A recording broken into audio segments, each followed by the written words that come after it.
Assalamualaikum warahmatullahi wabarakatuh. Hai adik-adik semua, bertemu lagi dengan saya Vela Yopi dalam video pembelajaran IPA Terangkan. Kali ini kita akan membahas mengenai sistem koloid. Apa itu sistem koloid? Untuk lebih jelasnya, mari kita simak penjelasan video berikut.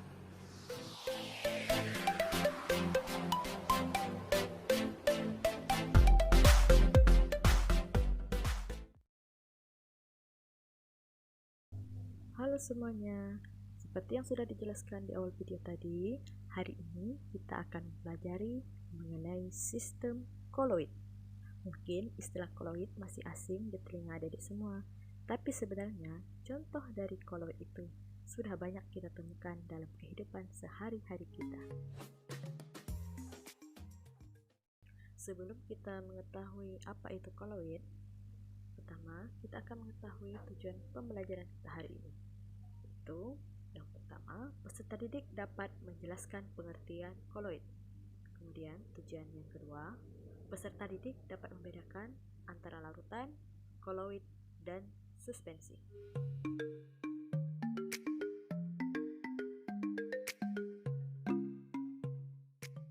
Perhatikan gambar berikut.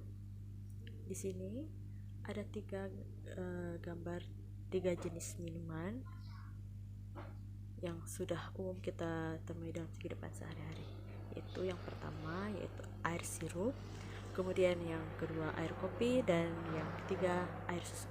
Kira-kira dari ketiga jenis minuman ini manakah yang termasuk ke dalam kelompok koloid? Apakah air sirup, air kopi, atau justru air susu? Sistem dispersi. Berdasarkan ukuran partikelnya, sistem dispersi dibedakan menjadi tiga. Yang pertama, sistem dispersi halus atau larutan, kemudian sistem dispersi koloid, dan yang ketiga, sistem dispersi kasar atau suspensi.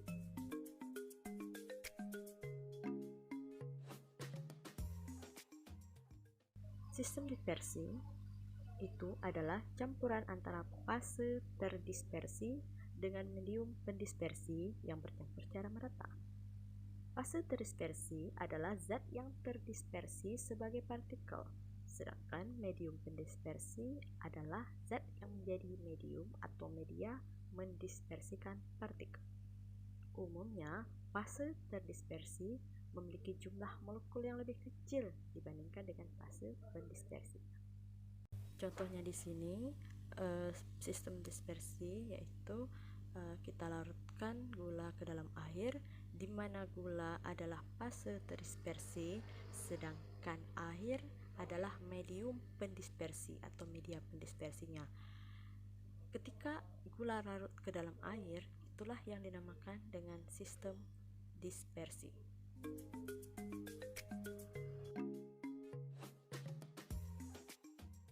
Coba perhatikan gambar berikut. Di sini ada tiga gambar. Yang pertama, gula dilarutkan ke dalam air, kemudian susu dilarutkan ke dalam air, dan juga pasir dilarutkan ke dalam air. Berdasarkan ketiga gambar ini, kira-kira kita amati secara makroskopisnya dari tingkat kejernihannya, kemudian tingkat kekentalannya, dan dapat tidaknya ketiga ini disaring. Ternyata setelah diamati secara makroskopisnya, untuk gula dan air itu termasuk ke dalam campuran homogen, sedangkan untuk susu dan air dia termasuk ke dalam campuran heterogen, dan pasir dimasukkan ke dalam air termasuk ke dalam campuran heterogen. Kemudian dari tingkat kejernihannya, jelas untuk gula dimasukkan dalam air itu tingkat kejernihannya jernih, kemudian untuk susu yang dilarutkan ke dalam air dia tingkat kejernihannya keruh, dia tidak jernih. Kemudian untuk pasir dan pasir dilarutkan ke dalam air, dia juga keruh. Dan untuk tingkat kekentalannya, untuk gula plus air dia tidak kental, untuk susu plus air dia kental, dan pasir plus air dia tidak kental. Kemudian untuk dapat tidaknya disaring, gula dilarutkan dalam air itu tidak dapat disaring, sedangkan susu yang dilarutkan dalam air dapat disaring tapi dengan menggunakan penyaring ultra, sedangkan pasir dan air itu dapat disaring dengan menggunakan penyaring biasa.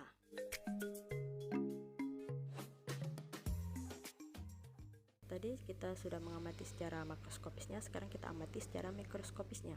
Ternyata juga terdapat perbedaan dari ukuran partikel dari gambar tadi ya, di mana gula yang dilarutkan ke dalam air ternyata memiliki ukuran partikel yang sangat kecil, yaitu berkisar dari 10⁻⁶ sampai dengan 10⁻⁸ cm. Sedangkan untuk ukuran partikel susu yang dilarutkan dalam air, yang dicampurkan dengan air maksudnya, berkisar ukuran partikelnya berkisar dari 10⁻³ sampai dengan 10⁻⁵ cm. Untuk pasir yang dilarutkan ke dalam air atau yang dicampurkan dengan air, dia memiliki ukuran partikel yang lebih besar, yaitu berkisar antara 10⁻⁴ sampai dengan 10⁻² cm.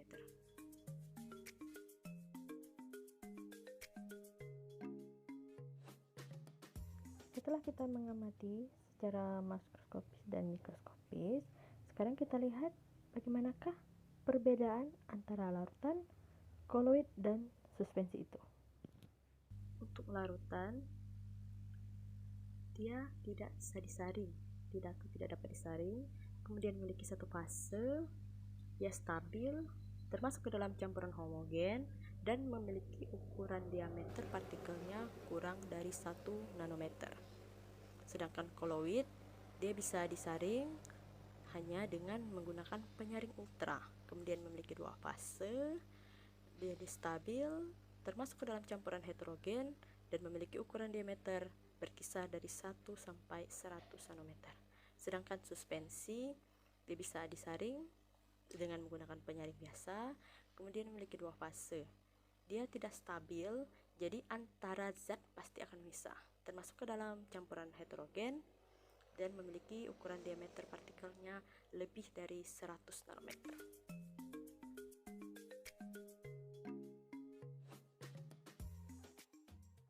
Kembali lagi ke gambar yang tadi, kira-kira dari gula yang dimasukkan ke dalam air atau yang dicampurkan ke dalam air, kemudian susu yang dicampurkan dengan air, dan pasir yang dicampurkan dengan air, dari ketiga ini manakah yang termasuk ke dalam larutan, koloid, dan suspensi?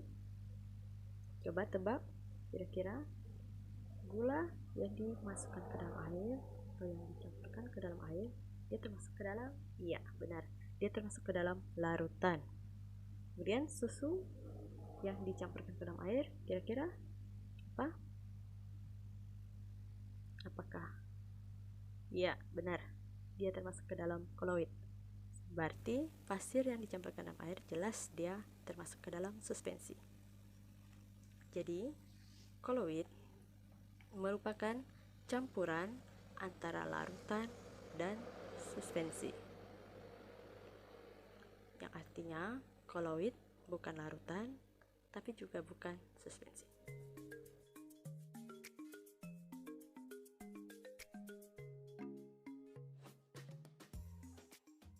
Ternyata untuk mengetahui dia termasuk ke dalam larutan, suspensi atau koloid, selain secara makroskopis dan mikroskopisnya tadi telah kita bahas, kita juga bisa menggunakan yang namanya efek Tyndall. Sebenarnya apa itu efek Tyndall? Efek Tyndall adalah penghamburan cahaya oleh partikel koloid. Jadi partikel dari larutan ini lebih kecil dari partikel koloid. Karena partikel koloid ini lebih besar ukurannya, yaitu sehingga berkas cahaya dapat dihamburkan. Inilah yang dinamakan efek Tyndall.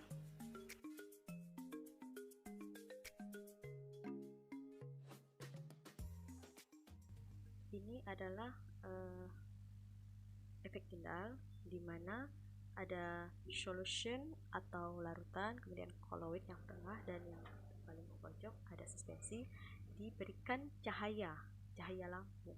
Nanti di sini terlihat perbedaannya, di mana untuk solution atau larutan tidak terdapat adanya jejak cahaya, sedangkan untuk koloid terlihat adanya jejak cahaya, dan suspensi juga terlihat adanya jejak cahaya itu sendiri.